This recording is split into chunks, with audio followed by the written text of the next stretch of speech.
Globalização e Cidadania, por Pedro Dalari.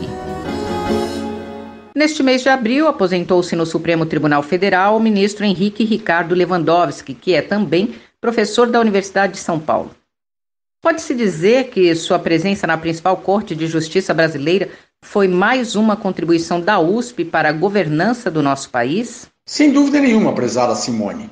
O professor Lewandowski se soma ao grande número de membros da comunidade da Universidade de São Paulo, professores e ex-alunos, que, tendo integrado o Supremo Tribunal Federal, demonstraram o relevante papel exercido pela USP em favor das instituições do Brasil. O Supremo Tribunal Federal, mais conhecido pela sigla STF, é o tribunal que ocupa a posição mais elevada na estrutura do Poder Judiciário brasileiro. Exerce a função de Corte Constitucional, ou seja, é o órgão judicial que define o sentido que deve ser atribuído às disposições da Constituição, a lei maior do país. Em todos os casos que julga, as decisões do STF são definitivas, não admitindo qualquer recurso.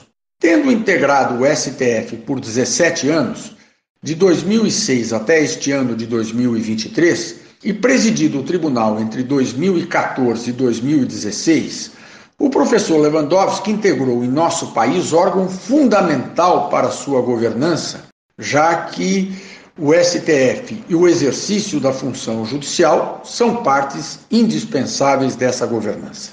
Marcou assim uma vez mais a presença da USP e da Faculdade de Direito do Largo de São Francisco nesse cenário decisório.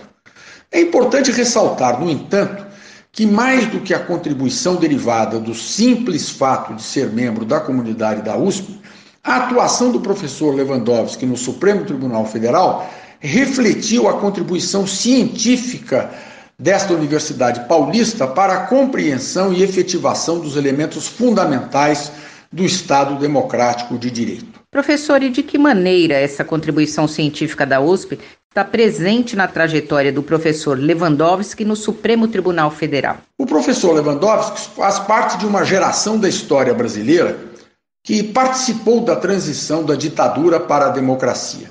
Fez seus estudos de pós-graduação na Faculdade de Direito no início da década de 1980, justamente quando se lutava pelo fim do regime ditatorial que veio a acabar em 1985. Nesse período, sob inspiração da liderança intelectual do professor Goffredo da Silva Teres e com a condução acadêmica dos professores Dalmo de Abreu Dalari e José Afonso da Silva, desenvolveu-se na Faculdade de Direito uma escola de pensamento do direito público extremamente moderna e conectada com as mudanças em curso no plano internacional. Baseada na determinação do respeito aos direitos humanos como fator de orientação das instituições políticas e jurídicas do Estado democrático, essa escola de pensamento influenciou decisivamente o processo de elaboração da atual Constituição brasileira, que é de 1988. Tendo se mantido na Faculdade de Direito, tornando-se livre docente em 1994